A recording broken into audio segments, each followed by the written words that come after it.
Quand je suis arrivé au Conseil guinéen des chargeurs, il y manquait beaucoup de choses. Donc il ne fallait pas y rester comme ça.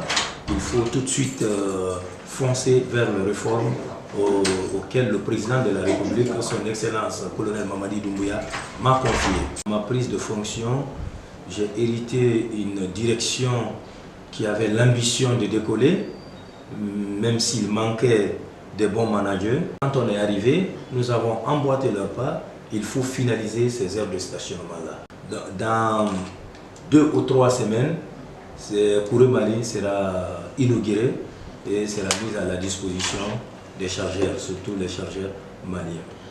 Ici, quand on est arrivé, la situation des travailleurs n'était pas aussi reconnue.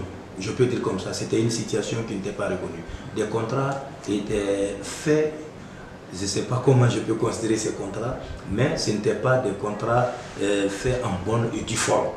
Nous avons procédé à un diagnostic RH pour connaître, nous avons affaire avec quel genre de personnel avant de les utiliser. Nous avons pensé à les mettre dans cette situation de prise en charge sanitaire.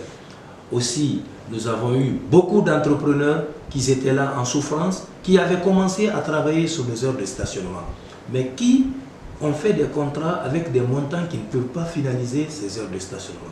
Moi, personnellement, je les ai appelés, on a fait une évaluation de la situation. J'ai compris qu'avec le montant du contrat, ils ne pouvaient pas réaliser ces activités-là. Nous avons mis en place un cahier statistique des chargeurs. Nous avons travaillé pour réserver une facilité pour le fret malien. Vous avez constaté l'envoi de 30 000 tonnes de coton.